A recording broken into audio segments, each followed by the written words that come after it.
예수님이 7인 중에 4개를 뗐죠. 7인 중에 4개를 뗐는데 그 4개의 인은 지난 금요일에 살펴본 것처럼 구약 성경에 이미 다 나와 있는 그런 내용입니다. 구약 성경의 예레미야와 에스겔에 의하면 하나님께서 불신자들, 하나님의 심판을 받아야 될 자들을 심판하는 도구가 3개가 있다 그랬습니다. 전쟁과 기근과 그리고 하나를 더하면 이제 짐승도 나올 수 있고요. 네 번째는 그리고 온역입니다. 3개 혹은 4개인데 기본적으로는 3개입니다. 내가 전쟁과 기근과 전염병을 너희에게 보내겠다. 그래서 여러분, 전쟁을 해서 살아남은 사람들은 그 사람들이 먹을 것이 없어가지고 기근에 또 죽고요. 기근에도 살아남은 사람들은 전염병에 의해서 죽고요. 우리 이제 동물들을 보면 초원에서 풀을 뜯어먹는 이제 우리 가축들이 있는데요. 이제 그 야생 코끼리 이런 거 말고요. 인간이 기르는 가축들이 있는데 초원에서 풀을 뜯어먹는 가축들 중에 소가 초원에서 풀을 뜯고 먹고 지나가면 양이 먹고 양이 먹은 자리를 염소가 지나가면 쑥대밭 된다 그럽니다. 소는 듬성듬성 먹고요. 양은 조금 촘촘하게 먹고요. 염소는 그냥 아예 그냥 씨를 말려버릴 정도로 염소가 다 먹죠. 그런 것과 똑같습니다. 소가 지나간 자리에 양이 지나가고 양이 지나간 자리에는 염소가 지나가는데 염소가 지나가면 아예 그냥 나만 아는 게 없다. 그런데 하나님께서 인간을 심판하는 그 심판의 도구가 기본적으로 전쟁과 기근과 전염병입니다. 하나를 더하면 동물들. 그 전쟁과 기근과 전염병이 4개의 인을 통해서 다 나타났죠. 오늘은 이제 5번째, 그리고 이제 내일 6번째, 그리고 이제 후에 7번째 인을 떼시는 장면이 나오는데 4번째 인까지는 이제 하나님의 심판의 도구에 의해서 심판하신다 그러면 5번째 인을 떼실 때는 약간 다릅니다. 이거는 재앙을 이야기하는 것은 아니고요. 순교자들의 호소가 들어 있습니다. 자, 그러면 5번째 인을 한번 볼까요? 9절을 보시면 다섯째 인을 떼실 때에 내가 보니 하나님의 말씀과 그들이 가진 증거로 말미암아 죽임을 당한 영혼들이 제단 아래에 있더라. 요한이 5번째 인을 떼니까 그때 갑자기 보이는 게 있었습니다. 뭐가 보였냐면 하나님의 말씀과 그들이 가진 증거로 말미암아 죽임을 당한 영혼들. 이 사람들이 누구죠? 순교한 사람들이죠. 순교한 사람들이 다 죽고 끝난 줄 알았는데 그 순교한 사람들이 지금 어디 있는가 하면 하나님의 보호자 있는데 지금 있는 거예요. 그렇게 하나님의 말씀 그리고 그들이 증거했던 그 증언으로 말미암아서 죽임당한 영혼들이 어디 있었느냐 하면 제단 아래에 있더라. 자, 여기서 잠시 질문 하나 할까요? 여러분, 우린 지금 이게 성전에 있잖아요. 그리고 이제 구약 시대에는 솔로몬 성전이 있고 성전을 짓지 못하는 곳에서는 회당을 지어놓고 회당에서 이제 성전을 대신했고 요즘 시대에는 이제 우리가 이제 교회 성전을 짓잖아요. 자, 그러면 우리가 천국을 가면 천국에는 성전이 있어요, 없어요? 천국 성전이 원래는 천국에는 성전이 없어야지 됩니다. 왜냐하면 성전에서 우리가 뭐 해요? 성전에서는 하나님을 만나는 제사를 드리고 예배를 드리는 곳이 성전이잖아요. 하나님이 이곳에 하감하시고 우리가 하나님을 만나는 거룩한 장소로 성전을 가지고 있는데요. 그런데 천국에는 성전이 필요가 있어요, 없어요? 없어요. 왜요? 하나님이 계시고 그 앞에 다 있으니까. 굳이 성전을 지어놓고 하나님 이곳으로 오시옵소서 그럴 필요가 없잖아요. 그래서 천국에는 성전이 필요가 없습니다. 그런데 요한은 환상 중에 천국을 가서 성전을 계속 봅니다. 제단도 봅니다. 성전에 제단이 있잖아요. 제단에서 뭐 하는 겁니까? 제물을 올려놓잖아요. 여러분, 제사를 드릴 때 가장 중요한 것이 제물이니까요. 그런데 요한은 계속해서 성전도 보고 제물도 봅니다. 한번 찾아볼까요? 요한계시록에 성전과 제단이 나오는데요. 7장 15절 바로 가서 7장 15절에 보시면 그러므로 그들이 하나님의 보좌 앞에 있고 또 그의 성전에서 밤낮 하나님을 섬김에 보좌에 앉으시니가 그들 위에 장막을 쳐주신다. 여러분, 천국에서 하나님의 보좌가 있는데 또 뭐가 있어요? 성전이 있어요. 8장 가볼까요? 8장 3절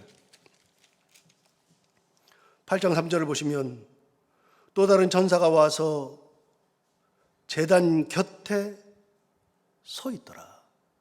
성전에 제단이 있죠. 제단 곁에 서 있어요. 5절 볼까요? 전사가 향로를 가지고 제단에 불을 담아다가 땅에 쏟았어요. 역시 제단이 나오죠. 9장을 가볼까요? 9장 13절 9장 13절에 하면 여섯째 전사가 나팔을 불매 내가 부르니 하나님 앞 금제단 넷불에서 한 음성이 났다. 자, 하나님 앞에 있는 제단은 사실은 금제단이에요. 인간의 제단은 좀 다르죠. 11장 가볼까요? 11장 1절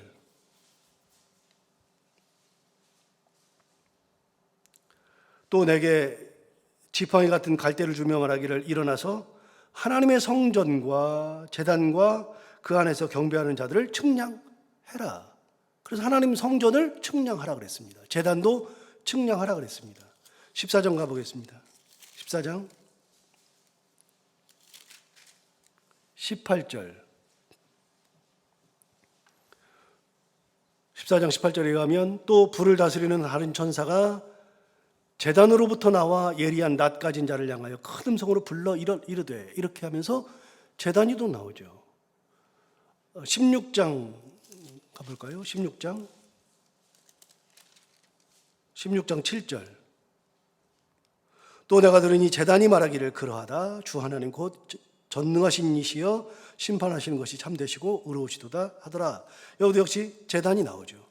그러니까 여러분, 이 땅에서는 제단이 필요하고요, 이 땅에서는 성전이 필요합니다. 그런데 천국에서는 하나님을 직접 보기 때문에 더 이상 무슨 제사를 드릴 필요가 없잖아요. 제물을 드릴 필요가 없잖아요. 그런데 요한이 가서 본 하늘에는 성전이 있더라 말입니다. 그리고 그 성전에 제단이 있었습니다. 도대체 제단이 왜 있고 제단에 드리는 제물은 무엇인가? 여러분, 이 제물은 순교자들의 피입니다. 천국에 여러분 모든 제단 위에 제물을 올려놓잖아요. 제물을 올려놓는데 그 제물은 다 뭐예요? 짐승의 피와 짐승의 몸을 올려놓잖아요. 그런데 천국에서는요, 어떤 제물을 올려놓냐면 순교자들의 피와 순교자들의 몸을 올려놓는 것이 제단입니다. 그리고 제단 가에는 다 순교자들이 있습니다. 오늘 본문으로 와서 9절 한번 볼까요? 9절을 보시면 다섯째 인을 떼실 때에 내가 보니 하나님의 말씀과 그들이 가신 증거로 말미암아 죽임을 당한 영혼들이 제단 아래에 있더라. 순교자들이 제단 아래에 지금 있습니다. 그럼 이 사람들이 제단 아래에 있는데 이 사람들은 거기만 계속 있고 그것으로 끝이냐? 여러분, 여기 보면 하나님의 말씀과 그들이 가진 증거로 말미암아 죽임을 당했다 그랬어요. 20장 한번 가볼까요? 20장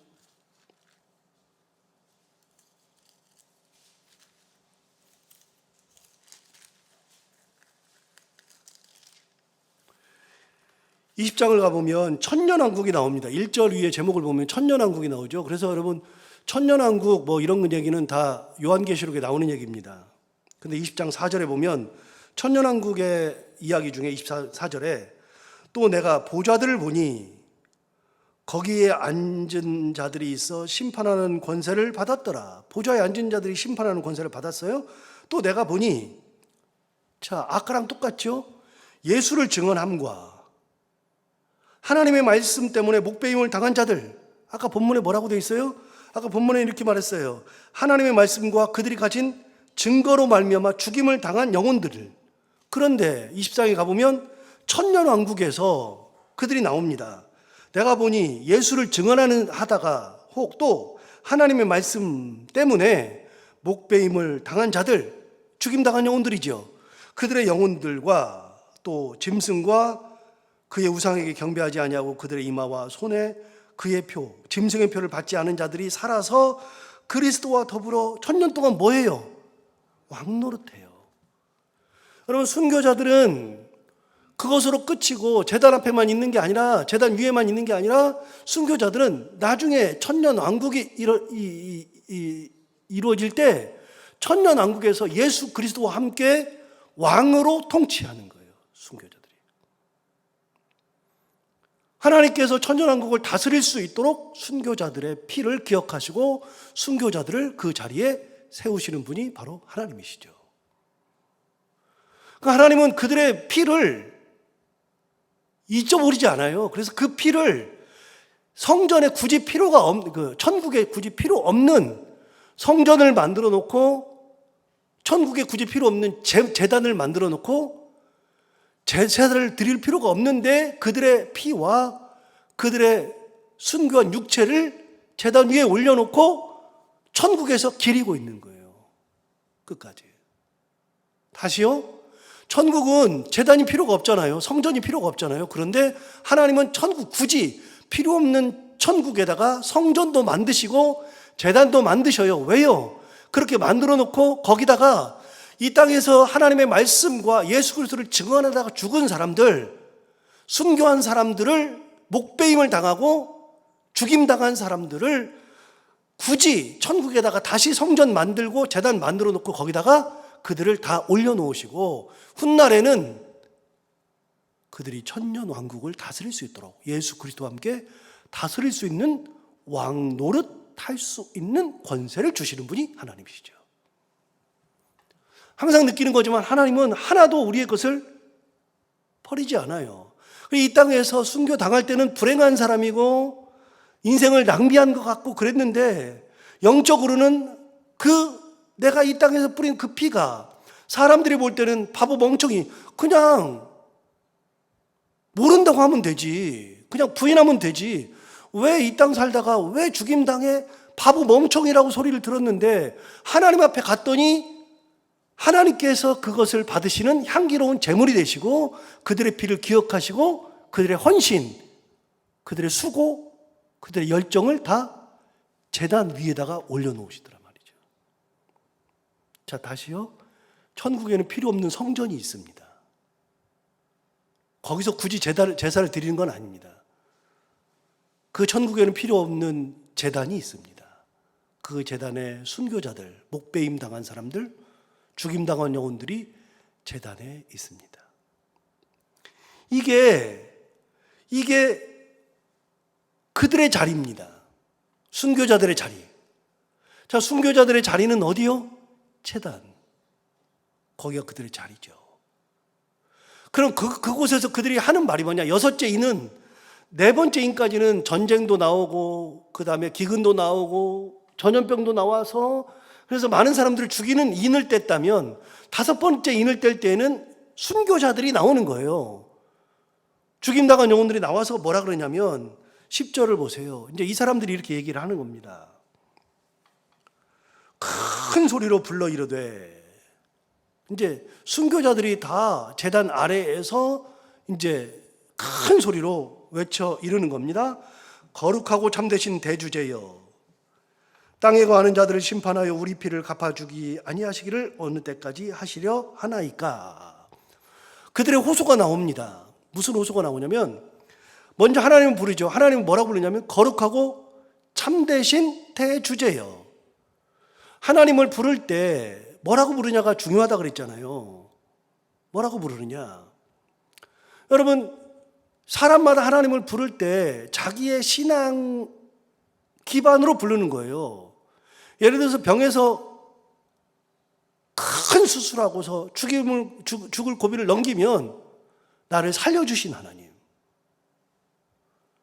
나를 새 생명 주신 하나님, 큰 어려움에서 하나님께서 건져준 것을 경험하면 나를 그 어려움에서 건져내신 하나님. 우리는 다 그렇게 기도하는 거예요. 아브라함은 하나님을 부를 때 여호와 이레이신 하나님을 부르는 거예요. 사람마다 자기가 경험한 하나님을 부르게 돼 있어요.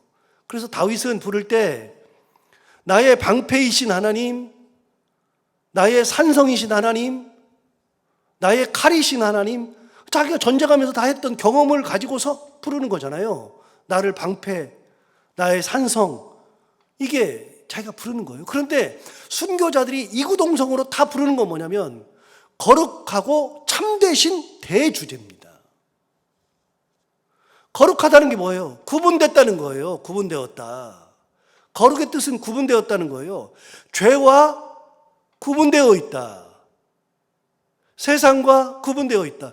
그러니까 이 순교자들은요, 그 핍박 속에서도 끝까지 신앙을 지키면서 그들과 구분되어서 살았던 자기의 신앙을 녹여서 부르는 거예요. 아, 하나님이 거룩하신 분인데 내가 하나님 앞에서 거룩하게 살았습니다. 그 얘기고. 두 번째, 참되다고 하는 것은 거짓말이 없다는 건데 이 땅에 살아가면서 무슨 얘기를 들었냐면 끝까지 예수 그리스도를 위해서 살아야 된다. 우리 주님께서 말씀하셨어요. 너희를 핍박하는 자들이 있다.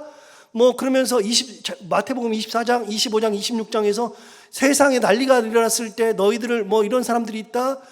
이런 것들이 쭉 있었을 때 끝까지 신앙을 지키기를 예수님 말씀하셨는데 그 예수님의 말씀으로 끝까지 지키고 내가 순교하고서 끝인 줄 알았는데 천국 가니까 하나님께서 내 피를 기억하고 계시고 하나님께서 나를 제물로 삼으시는 성전을 지어놓고 제단을 만드신 하나님을 딱 보면서 하나님은 그 말씀이 참되시구나.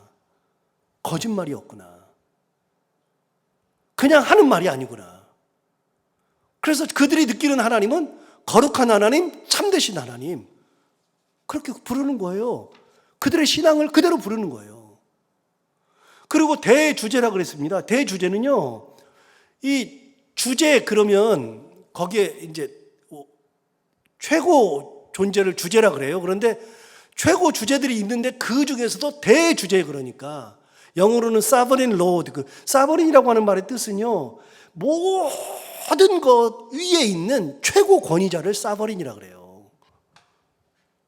그러니까 하나님 앞에 가서 보니까 하나님이 진짜 이 땅에 우리가 있을 때, 우리가 순교할 때 하나님 아무 말씀 안 하신 것 같았는데 천국에 가보니까 하나님께서 진짜 살아 계시고 우리가 핍박당하고 순교당한 것을 보고 계시는 하나님을 만난 거예요. 하나님은, 진짜 하나님은 대주제시구나.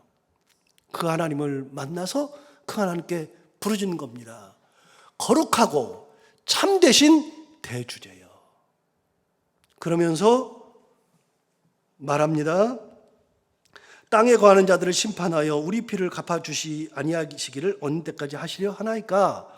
그러니까 그들이 간구하는 호소는 뭐냐면, 하나님, 우리를 핍박하는 자들이 있잖아요. 우리를 심판하던 자들이 있는데 하나님께서 거꾸로 심판해 줘야지 언제까지 참고 계실 겁니까?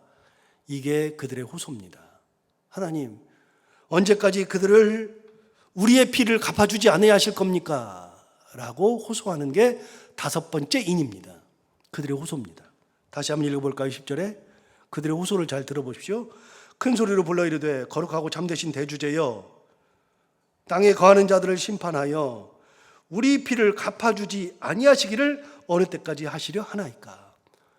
그러니까 우리가 피를 흘릴 때 그들이 우리를 심판했는데 하나님, 우리 피값을 그들을 갚아주셔야지 언제까지 참고 계실 겁니까? 라고 묻는 거죠. 그랬더니 하나님 답하십니다. 그 답이 5번째 인입니다. 각각 그들에게 뭘 주셔요? 흰 두루마기를 주시죠. 자, 흰 두루마기는 흰 옷입니다. 천국에서 입는 옷이 뭐라고요? 흰 옷이라고요. 흰 옷. 천국 복장은 흰 옷이라고요. 예외가 없어요. 모두 다 흰색입니다. 흰 두루마기를 주셨다. 그건 뭐예요? 구원자들에게 주는 특권이죠. 구원자들에게만. 그걸 주시면서 뭐라고 말씀하시냐면, 아직 잠시 동안 쉬되, 조금만 쉬어라, 그 말이죠. 아직 잠시 동안 쉬되 그들의 동무 종들, 그러니까 그들을 핍박하는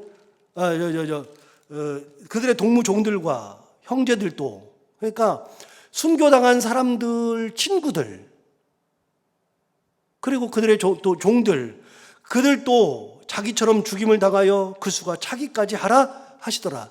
아직 수가 덜 찼다. 조금 더 기다려보자. 수가 덜 찼다. 그래서 하나님께서 수를 채우는 겁니다. 수를 채우는데 무슨 수를 채워요? 여기에 말하는 이제 7장을 이제 내일 모레면 7장 들어갈 텐데요. 7장에 보시면요. 3절을 보세요. 7장 3절을 보시면 이르되 우리 하나님의 종들의 이마에, 하나님의 종들이죠. 하나님의 종들의 이마에 인치기까지, 하나님의 이제 종들의 이마에다가 딱 도장을 찍는 거예요. 하나님의 사람 딱 도장 찍죠. 하나님의 종들의 이마에 인치기까지, 도장 찍기까지 땅이나 바다나 나무들을 해하지 말라. 그래서 아무것도 하지 말아라. 그러니까 핍박도 하지 말고 그들을 놔둬라. 그냥 놔둬라. 그냥 다 놔둬라. 4절, 내가 인침을 받은 자의 수를 들으니, 그러면서 인침을 받은 자의 수를 들어봤어요. 아직도 지금 인을 치고 있잖아요. 좀 참으라고 하나님 그러셨는데 아직도 인을 치고 있잖아요. 인치는 자의 수를 들으니 이스라엘 자손의 각 지파 중에서 인침을 받은 자들이 몇 명이요? 14만 4천 명. 많이 듣던 얘기인데, 많이 듣던 얘기. 예, 14만 4천 명이 다 차기까지. 아직 14만 4천 명이 안 됐다. 조금 참아보자. 그럼 14만 4천 명이 뭐예요? 우리 다시 똑같이요. 14만 4천 명 그러면은 이 숫자 14만 4천 명이 아니에요. 절대로 14만 4천 명이 아니에요. 여러분 그 5절을 보세요. 5절을 보시면, 7장 5절을 보시면 유다 지파 중에 인침을 받은 자가 1만 2천, 르우벤 지파 중에 1만 2천, 갓 지파 중에 1만 2천. 그래서 12지파가 쭉 나오는데 8절을 보시면 스불론 지파 중에 1만 2천, 요셉 지파 중에 1만 2천, 베냐민 지파 중에 인침을 받은 자가 1만 2천. 그래서 여러분 각각 12,000명입니다. 지파별로 12,000명. 12,000명 곱하기 12지파 하니까 몇 명이요? 14만 4천 명. 여러분 12지파는 완전수라 그랬잖아요. 왜 완전수예요? 이제 다 기억하죠. 왜 완전수예요? 12이 왜 완전수죠? 하늘의 수 3, 이 땅의 수 4. 3과 4가 완전수인데 2를 더하면 7. 그래서 7이 완전수. 3 곱하기 4, 12. 이게 12가 완전수. 그래서 구약 성경에 지파가 12, 신약 성경에 제자가 12. 그래서 24장로가 나오는데 24장로가 나올 때에는 성경은 해석을 안 하니까 모르지만 학자들은 24장로를 구약의 12지파와 지파장과 신약의 12사도들, 그래서 둘을 합해서 24장로, 하나님 보좌 앞에 있는. 그래서 여러분 이게 완전수인데 12지파에 각각 12,000명씩, 그러면 완전수 12에 각각 지파별로 12,000명씩의 완전수들. 그런데 여러분 이게 재밌는 게 있어요. 지파별로 보면요, 그 베냐민 지파는요 수가 얼마 안 돼요. 요만큼밖에 안 돼요. 제일 수가 많은 것은 유다 지파가 수가 엄청 많아요. 숫자를 세보면 유다 지파가 진짜 많고 베냐민 지파는 요만밖에 안 해요. 그런데 여러분, 그럼 순교자를 내더라도 유다 지파가 더 많이 내야죠. 베냐민 지파는 요만큼 되고. 그런데 여기 보면 똑같이 12,000명씩 내요. 그러면 정말로 그 지파별로 12,000명씩 나오는 거냐? 그게 아니고요. 전부 다 완전수예요. 완전수. 그래서 요한계시록을 읽을 때는요, 숫자에 민감하긴 하지만 딱 보면 답이 나와요. 전부 다 완전수냐 불완전수냐, 이게 답이 딱 나와요. 그런데 굳이 이단들은 꼭 14만 4천 명 계속 얘기하면서 자기들이 14만 4천 명이래. 그걸 채워야 된대요. 여기 있는 것처럼 아까 여기 나오잖아요. 언제까지 이 사람 우리들의 피를 갚아주지 아니할 겁니까? 잠깐 쉬어라. 숫자가 찰 때까지 기다려라. 말씀하셨잖아요. 그러니까 이단들은 뭐라 그래요? 14만 4천 명이 아직 잠시 쉬어서 안 차고 있대요. 좀 차야 된대요. 열심히 전도하라고. 다 채웠어요. 다 채우고 나니까 이제 어떻게 해요? 외국에도 차야 된다고 지금 요즘 또 그런 소리를 하고 있잖아요. 말도 안 되는 소리. 이거는요, 완전수라고 하는 것은요, 그 숫자가 14만 4천 명이 딱 찰 때까지 기다리는 게 아니라 하나님의 때가 될 때까지 순교자들의 피가 다 될 때까지, 이제 이만큼 하면 됐다 할 때까지 하나님께서 기다리시겠다는 거예요. 그러니까 아직까지 사탄들의 역사가 이 땅에 더 있다. 자, 여기서요. 자, 원점으로 돌아가서 요한계시록은 미래 얘기를 한 게 아니라 그랬잖아요. 요한계시록은 누구 얘기예요? 지금 핍박당하는 사람들. 누가 핍박하고 있어요? 로마가 핍박하고 있어요. 로마가 핍박하고 있는데 그 핍박하는 사람들이 있고 우리가 지금 순교당하는데 그들에게 지금 이야기하는 거예요. 그들에게 하나님, 저들이 지금 핍박하는데 언제까지 참을 겁니까? 우리 피를 언제까지, 피값을 언제까지 안 갚아줄 겁니까? 그러니까 하나님께서 기다려라. 수가 찰 때까지 좀 기다려라. 그러면 로마의 핍박이 아직 있다 없다? 있다. 아직 살아있다. 그러니까 어떡하라? 수가 찰 때까지 기다려야 되니까 아직도 핍박의 기간이 있다. 그러나 하나님께서 됐다고 할 때까지, 14만 4천 명이 딱 됐다고 할 때까지 되면 그들도 무너진다. 무너진다. 그러니까 다섯 번째 인에서는요, 예수님께서 다섯 번째 인을 떼실 때는 순교자들의 호소가 나옵니다. 하나님 언제까지 참으실 겁니까? 저들을 그냥 완전히 날려버리십시오 라고 할 때 하나님께서 참아라. 잠시 동안만 쉬어라. 대신 너희들에게 내가 흰 두루마기를 준다. 그들을 위로하시죠. 설교를 준비하면서 저도 사실은 제가 이 설교를 준비하면서 요한계시록을 다시 읽고 주석을 안 보던 주석을 보고 여러 책을 보고 막 그러면서 제가 요한계시록 이 준비하면서 얼마나 많이 책을 보는지 몰라요. 책도 보고 막 그러는데 이걸 준비하면서 사실은 저도 옛날에 요한계시록 제가 들었는데 한 학기 들었는데 다 까마득히 모르고 지나갔는데 처음으로 저도 가지고 있는 개념이 하늘에 성전이 있더라. 제단도 있더라. 하나님께서 그들을 제단 위에 올려놓으시더라. 하나님께서 그 피를 다 기억하시더라. 여러분, 하나님께서 우리가 이 땅에서 살아가는 수고를 다 기억하세요. 우리가 하나님께 드렸던 헌신, 그 마음을 다 기억하고 계시는 거죠. 우리 기억하고 우리도 하나님의 천국에서 그 성전에서 우리도 제단의 제물로 드릴 수 있는 이 땅 살아가면서 그렇게 은혜 가운데 살아가는 저희들 모두가 다 되기를 바랍니다. 기도하겠습니다. 하나님 아버지 감사하고 또 감사합니다. 오늘도 귀한 말씀 우리를 깨우쳐 주시고 알게 해주셔서 감사합니다. 하나님 아버지 성경을 더 깊이 연구해 보니까 천국에 성전이 있고 제단이 있습니다. 하나님께서 굳이 그거를 필요도 없는데 만들어 놓으시고 그들의 피를 다 기억하시고 그들의 순교를 다 기억하시는 하나님, 하나님께서 그들에게 두루마기를 주시고 친히 주시고 그들의 훗날 천년왕국에서 왕노릇하게도 하시는 놀라운 은혜가 있다는 것을 오늘 말씀을 통하여서 우리가 다시 한번 깨닫고 알게 되게 해주셔서 감사합니다. 하나님 아버지, 우리도 이 땅 살면서 하나님께서 기억하시는 삶을 살게 하여 주시되 끝까지 하나님 보시기에 부끄럽지 않고 우리도 하나님 앞에 섰을 때 거룩하신 대주제여, 참되신 대주제여 기도할 수 있는 참 믿음의 삶을 살아가는 저희들이 다 되게 하여 주옵소서. 하나님 아버지, 오늘도 이 말씀을 기억하고 살아갈 때 우리가 어느 순간에든지 하나님 그 귀한 그 사랑과 말씀 기억하고 살도록 결단하는 귀한 하루가 되게 하여 주옵시고, 오늘 하루도 기도하러 나온 사랑하는 모든 성도들 한 분 한 분의 마음과 기도 제목을 들어 응답하여 주옵시고, 이 성전에서 돌아갈 때에는 기도가 응답되고 하나님 말씀 그리고 확신 그리고 하나님 주신 은혜 가지고 돌아갈 수 있는 저희들이 다 되게 하여 주옵소서. 오늘 하루 살아갈 때 하나님 주신 은혜 가운데 해야 되는 것들을 기쁨으로 잘 감당하고 만나는 분들과 함께 웃고 행복한 하루가 되게 하여 주옵소서. 예수님 이름으로 기도하옵나이다. 아멘.